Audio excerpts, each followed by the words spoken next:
Chapter 4. The Language of Stars, Fixed Stars, and Ancient Stellar Sorcery. Exploring how ancient magicians mapped power onto the fixed stars and summoned them into earthly form. This chapter shifts our gaze beyond the wandering planets to the ancient fixed stars, believed to hold timeless crystalline intelligences, older than any known god. In the Picatrix, these stars are revered not just as ornaments of the sky, but as arcane transmitters of divine force. Section 1. Stars that do not move, the eternal lords of heaven. While the planets wander, the fixed stars endure. Known to the ancients as stellae fixae, they are the unmoving judges of the zodiac. Their names still echo: Aldebaran, Regulus, Antares, Algol, each one a living presence in the magician's sky. The Picatrix describes them as rulers of fate, capable of granting kingship, wealth, prophecy, or destruction. Their force is more primal than planetary influence, less concerned with morality and more with raw stellar force. To invoke a fixed star is to touch something ancient, something that predates language, gods, and form. These are not spirits one commands. They are powers one honors with precision and humility. References: Picatrix, Book Algol, Count 10. On the images of the fixed stars, Ptolemy, Tetrabiblos, Book 1, Liber Hermetis, Secret Names of Stellar Powers. Section 2. The Image and the Star, Tying Heaven to Earth. The art of the fixed stars is the art of sympathy, of tying the light of the heavens to the substance of the earth. For each star there is an hour, a symbol, a material, and a ritual. Regulus, the heart of the lion, grants authority if carved into gold at sunrise when the sun rises on the eastern horizon. Algol, called the demon star, empowers curses, madness, and disruption, and must be approached with shielding rites. The talismans of fixed stars are like seeds of fate. When formed correctly, they pull down the light of eternity into a physical shape, embedding stellar destiny into human time. But one must beware. Fixed stars do not bend to mortal desire. They bestow what they are, not what we want. References: Picatrix, Book 2, Sheet 10, The Lapidary of Alfonso X, Hermes Trismegistus, Fragments on Star Harmonies. Section 3. The Zodiacal Body, Mapping the Soul Across the Sky. The body is a map of the heavens. The Picatrix, echoing older traditions, teaches that each sign of the zodiac governs a part of the soul's vehicle. The magician becomes a constellation in motion. This is why the ancients timed their workings not just by planets or stars, but by the zodiacal hour of the body part they sought to heal, transform, or empower. In this way, magic becomes anatomical. The sky becomes the soul's reflection. To awaken the will is to align the inner stars. Fixed stars are more than lights. They are codes. And the magician's task is to become readable to the heavens, like ink aligning to a sacred page. References: Picatrix, Book 2, Zodiacal Correspondences, Zohar, On the Body of Adam Kadmon Agrippa, Book 2, Chak 22, On Celestial Anatomy. There are stars above the planets, older, colder, wiser. They do not move, but if approached with clarity, courage, and humility, they may choose to answer. Chapter 5. The Alchemy of Earth, Magical Plants, Stones, and Scents. Discover how nature becomes an extension of the stars and how ancient mages infused earthly elements with celestial intelligence. This chapter reveals how the physical world is not separate from the heavens, but a mirror and vessel for its power. Plants, stones, and scents were chosen not for superstition, but for resonance, each a conductor of spiritual force. Section 1. The Doctrine of Signatures, Reading the Hidden Alphabet of Nature. The Picatrix teaches that the world is written in signs. This was echoed by Paracelsus in the 16th century when he declared, "Nature marks each thing with its own signature."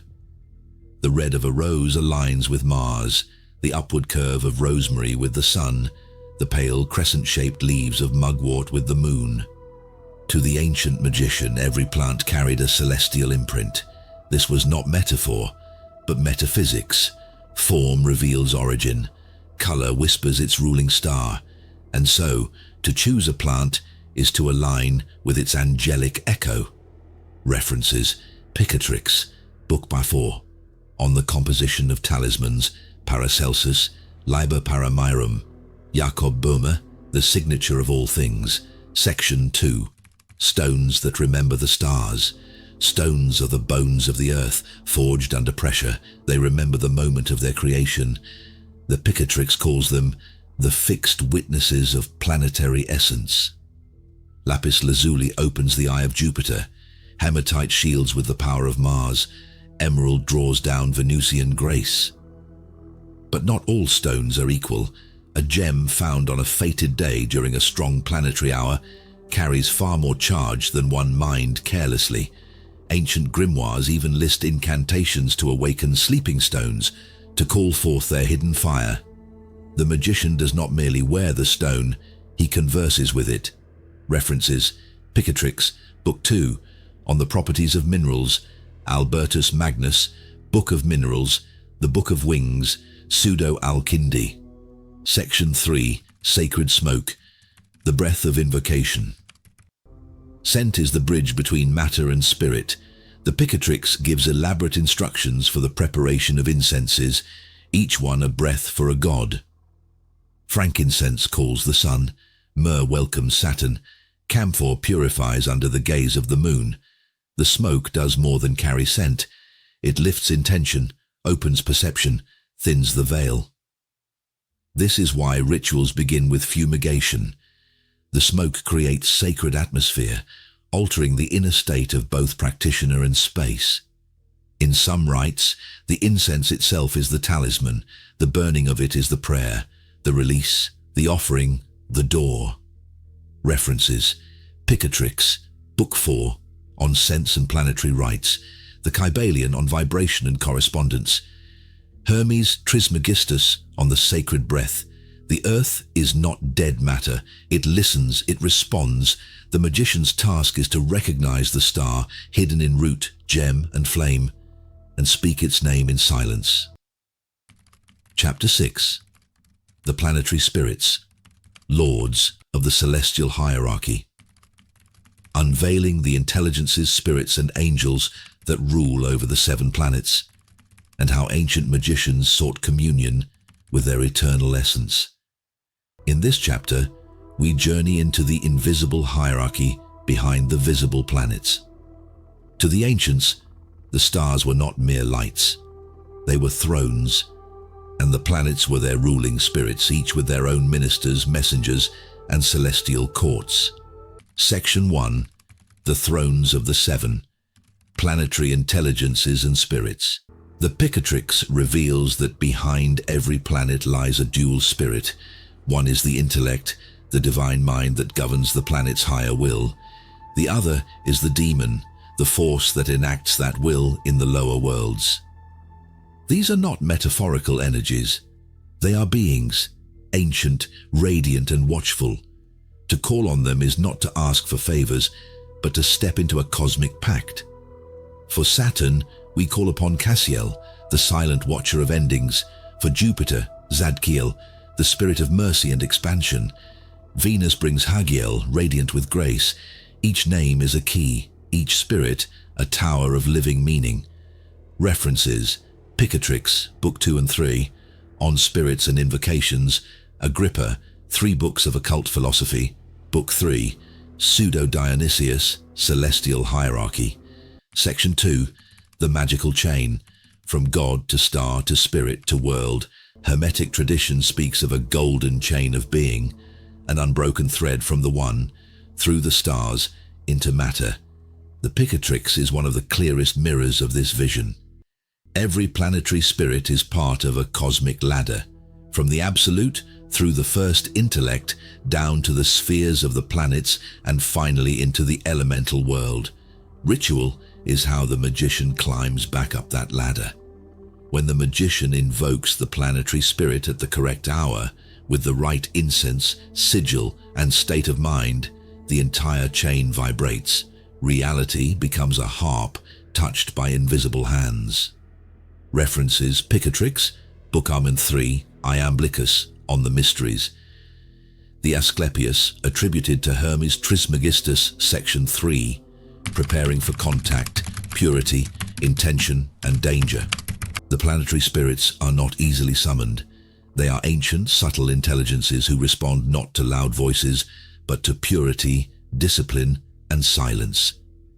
The Picatrix warns, if the ritual is impure or the timing wrong, you do not summon the intended spirit, but an echo, a shadow, or worse, a liar cloaked in planetary disguise.